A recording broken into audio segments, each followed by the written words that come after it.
Alright, so here's my solution to 8.1.5. I'm going to do part A and B in this video.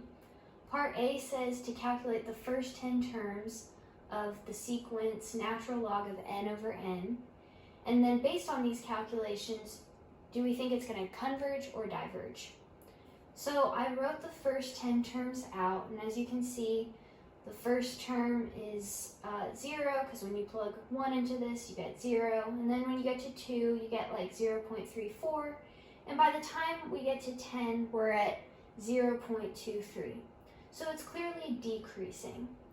You can't really make like a full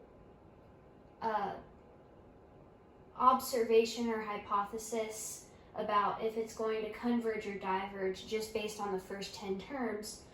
But we can see that this function, ln over n, the bottom is going to get bigger a lot faster than the top.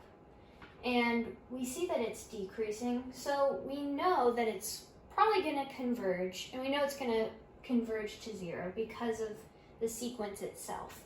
But later we'll really prove it with limits. So then part B says to draw the function form of the sequence, so ln x over x, on 0 to 10, and then it says to plot the sequence entries on the same graph.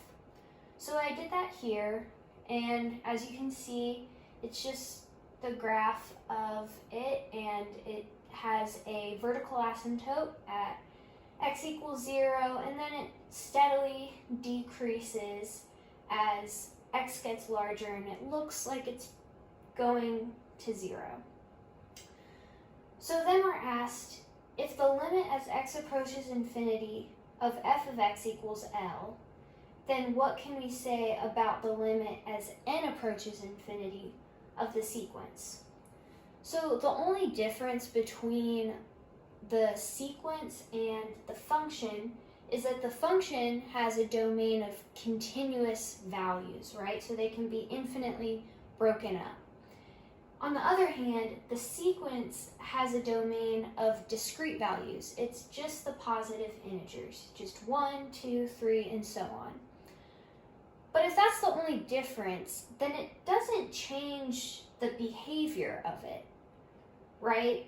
You can see here that it still follows the same behavior. The domain doesn't change anything about that.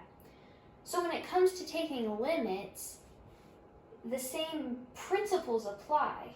So if we have the limit as x approaches infinity of f of x equals L, then we can say that the limit as n approaches infinity of the sequence is also going to equal L.